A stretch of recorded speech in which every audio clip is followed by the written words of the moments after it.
আজকে কথা বলবো যে সকল মেয়ে বা যে সকল স্ত্রীদের ভেজানো অতিরিক্ত ঢিলা বা অতিরিক্ত লুজ হয়ে গেছে, বিশেষ করে অতিরিক্ত স্ত্রী সহবাস করার ফলে বা অতিরিক্ত সহবাস করার ফলে বা বয়সের কারণে বা বয়স বেশি হওয়ার কারণে বা বাচ্চা প্রসবের কারণে, অথবা যে সকল মেয়েদের ভেজানো এমনিতেই বেশি লুজ হয়ে থাকে, তাদের জন্য হোমিওপ্যাথিতে কোন কোন ওষুধগুলো সেবন করার মাধ্যমে মাত্র 2 থেকে 6 মাসের মধ্যে একজন মেয়ে আগের মতো তার ভেজাইনা বা জনিপথকে আগের মতো টাইট করবে, এমনকি তার যে ফিলিংস বা তার যে অনুভূতি এটা আগের মতো আসবে, এটা নিয়ে কথা বলবো। তাই আপনাকে বলছি ভিডিওটি শুরু থেকে শেষ পর্যন্ত না টেনে না কেটে না স্কিপ করে দেখতে থাকুন। প্রিয় বন্ধুরা, এটার জন্য আমি আপনাদেরকে আজকে 2টা বিষয় বলবো।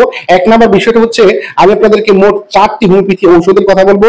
এই 4টি হোমিওপ্যাথি ঔষধ যদি আপনি 6 মাস কন্টিনিউ করেন তাহলে আপনার ভেজাইনা টাইট হয়ে যাবে। আর ওষুধগুলোর মধ্যে 1 নাম্বার ওষুধ হচ্ছে সিপিয়া। এই সিপিয়া ওষুধটা হচ্ছে যে সকল মেয়েদের বা অতিরিক্ত স্ত্রী সহবাসের ফলে যাদের ভেজাইনা অতিরিক্ত লুজ হয়ে গেছে বা ঢিলে হয়ে গেছে, তাদের জন্য একটা পারফেক্ট হোমিওপ্যাথি ওষুধ হচ্ছে এই সিপিয়া। এই ওষুধটা সেবন বিধি হচ্ছে 2 ফোঁটা ওষুধ 1 কাপ পানিতে মিশিয়ে ডেইলি 2 থেকে 3 বার সেবন করতে হবে। এরপরে যে ওষুধ, সেই ওষুধটা হচ্ছে টেস্টিস সিকাটি 3x।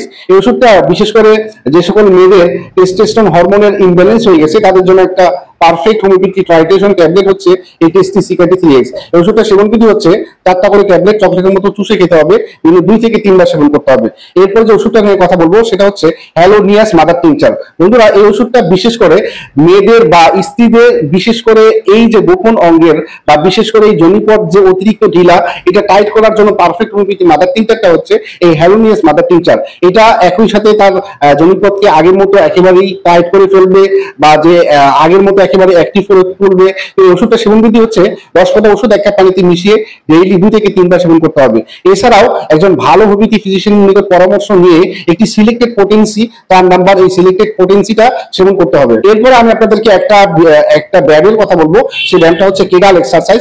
এই ব্যায়ামটা আপনাকে ডেইলি কমপক্ষে 10 মিনিট করতে হবে। এই ব্যায়ামটা আমি আপনাদেরকে ভিডিওতে দেখানোর চেষ্টা করতেছি। এই ব্যায়ামটা আপনারা ডেইলি 6 মাস করলে আস্তে আস্তে আপনার যে সমস্যায় ভুগতেছেন আপনি এটা থেকে মুক্তি পাবেন। তো প্রিয় বন্ধুরা, ভালো থাকুন, সুস্থ থাকুন। আসসালামু আলাইকুম ওয়া রাহমাতুল্লাহ।